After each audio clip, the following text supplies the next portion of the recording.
పుకారు ఈరోజు RGV real స్టోరీస్లో తెలుసుకోబోతున్న real story.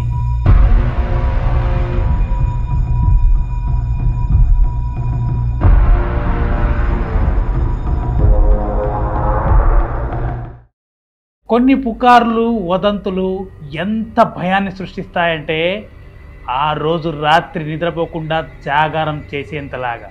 అలా కొన్ని పుకార్ల గురించి ముందు మీకు నేను వివరిస్తాను. కొన్నేళ్ల క్రితం బాగా పాపులర్ అయిన భయపెట్టిన పుకారు ఏంటంటే ఓ స్త్రీ రేపురా.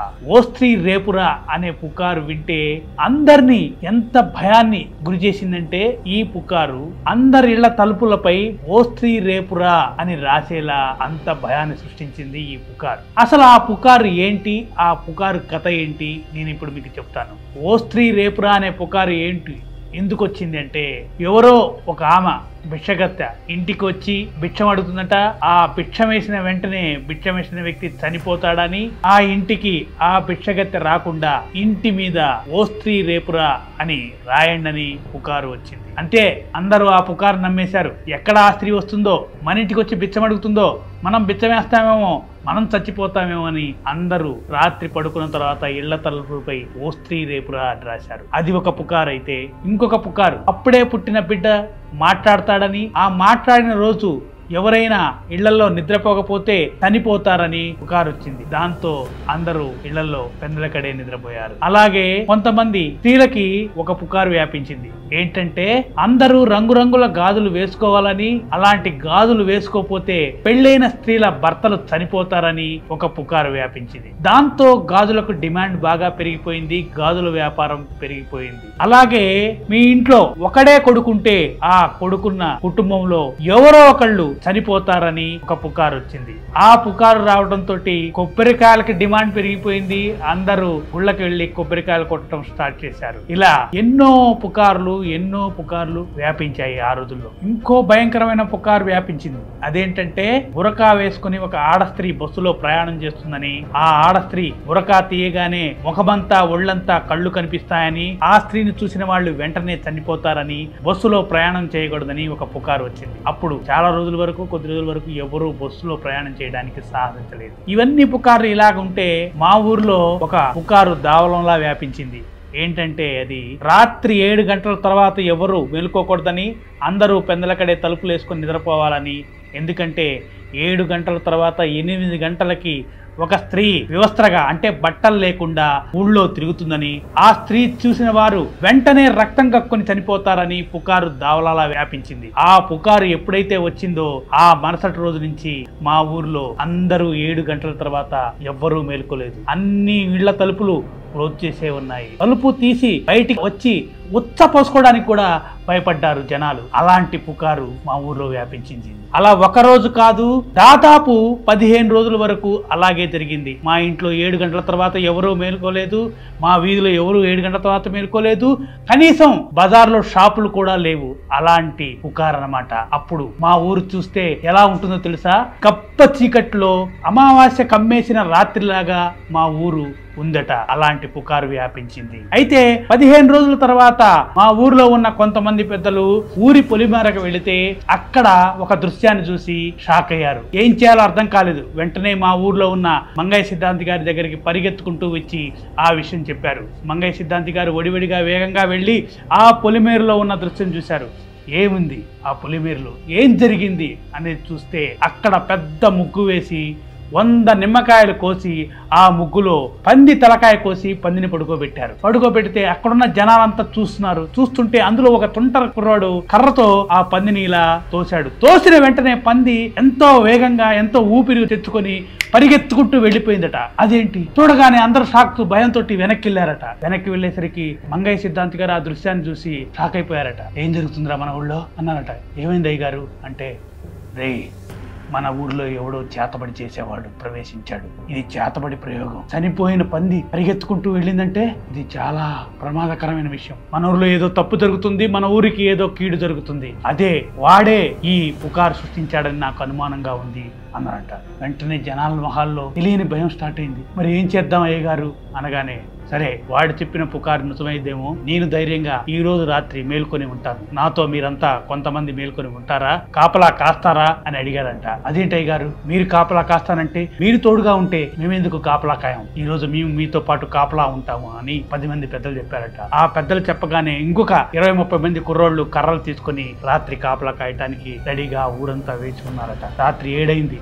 7 తర్వాత ఏమొస్తుందో అని ఎదురు చూస్తున్నారు. 8 అయింది. 8 తర్వాత ఎవరొస్తారో అని ఎదురు చూస్తున్నారు. కర్రలతోటి అందరూ ఎవరి వీధిలో వాళ్ళు ఎదురు చూస్తూ ఉన్నారు. 7 గంటల తర్వాత కొంతమంది పరిగెత్తుకుంటూ మంగయ్య సిద్ధాంతి గారి దగ్గరికి వచ్చారు.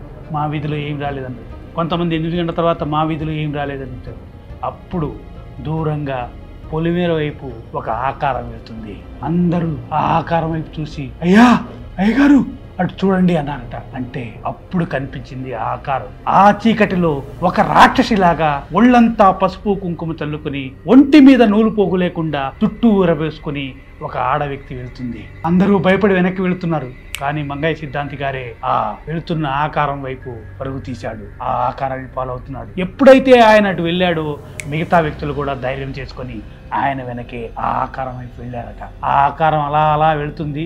వెలుగులోంచి చీకట్లోకి వెళ్ళింది. చీకట్లోకి వెళ్ళేసరికి కొంతమందికి భయం స్టార్ట్ అయ్యి, మేము రావురా మేము వెళ్తున్నాం అని కొంతమంది వెనక్కి వెళ్ళిపోయారు. కానీ మంగయ్య సిద్ధాంతి గారు ఒకటే ధైర్యంతో ఆంజనేయ స్వామి శ్లోకం చదువుకుంటూ, ఆంజనేయ దండకం చదువుకుంటూ ఆ ఆకారాన్ని ఫాలో అయ్యాడట.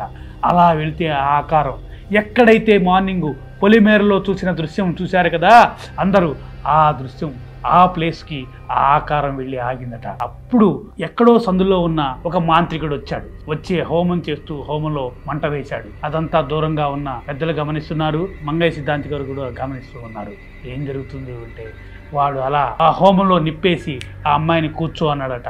ఆ ముగ్గులో ఆ అమ్మాయి కూర్చుంది. కూర్చోగానే వెంటనే మంగయ్య గారు సైగ చేశారట. సైగ చేయగానే ఆ పెద్దలు కుర్రోళ్ళు పరిగెత్తుకుంటూ వచ్చి అరుపులతోటి ఆ మాంత్రికుడి మీదకి దాడి చేశారట. ఆ దృశ్యాన్ని చూడగానే వెంటనే వాడు చేతబడి చేసేవాడు పరిగెత్తుకుంటూ వెళ్ళిపోయాడట. కానీ వాడి వేగాన్ని ఎవరు పెద్దలు అందుకోలేదు, కుర్రాళ్ళు అందుకోలేదు. వాడు ఊరవతలు దాటిపోయి ఎక్కడో దాటిపోయి కనిపించకుండా వెళ్ళిపోయాడట. అదృశ్యం అయిపోయాడట. మిగతా వాళ్ళందరూ పరిగెత్తుకుంటూ వచ్చి చూసేసరికి ఈ వ్యవస్థలైన అమ్మాయికి అప్పుడే ఊళ్ళో జనాలకి ఇది దావలాలు వ్యాపించి ఊళ్ళో ఉన్న మహిళలు అందరూ వచ్చారట. ఆ అమ్మాయికి నీళ్లు పోసి ఒక వస్త్రం కప్పారట. చూస్తే ఆ అమ్మాయి ఒక 6 అడుగులు అందమైన అమ్మాయి. ఆ ఊరికి దూరంగా పెద్ద జమీందారు తాలూకా అమ్మాయి అట. అది చూసి అందరూ ఈ అమ్మాయి ఆ అమ్మాయి కదా అనగానే, ఓకే ఎవరో చెప్పింది, ఆ అమ్మాయిని వశం చేసుకోవడానికి వాడు చేతబడి చేశాడు, అందుకే 15 రోజుల నుంచి ఈ కార్యక్రమం చేస్తున్నాడు అని మంగయ్య గారు గమనించి ఆ అమ్మాయికి ఆంజనేయ స్వామి దండకంతో అమ్మవారు పూజ చేసి బొట్టు పెట్టాడట. అమ్మాయి మామూలు స్థితికి వచ్చిందట. ఇది ఒక పుకారు మా ఊర్లో వ్యాపించింది. పుకారు కాదు, ఇది నిజంగా జరిగింది. సో ఆ అమ్మాయి ఇప్పుడు చాలా ఆరోగ్యవంతంగా ఉందట. ఆ ఊరు నుంచి కొన్ని రోజుల తర్వాత వాళ్ళు వెళ్ళిపోయారట. అప్పుడు ఈ పుకారు చాలా దావలంలో వ్యాపించి ఎవరికీ నిద్ర లేకుండా భయంతో ఇంట్లో ఉన్నా పడుకోకుండా అలా కళ్ళు కాయలు కాచేలా ఏం జరుగుతుందో మన ఊళ్ళో అని ఎదురు చూశారట. అలా ఆ పుకారు అయిపోయిన తర్వాత ఆ చేతపడి చేసేవాడు వెళ్ళిపోయిన తర్వాత కూడా ఒక వారం వరకు ఊళ్ళో వాళ్ళు ఎవరు నిద్రపోకుండా మళ్ళీ వాడు ఎప్పుడన్నా వస్తాడేమో, ఈ ఊర్లో ఏదైనా చేతపడి చేస్తాడేమోని రాత్రిళ్ళు కొంతమంది వ్యక్తులు మంగయ్య గారితో పాటు అందరూ ఎదురు చూశారట కర్రలు పెట్టుకుని.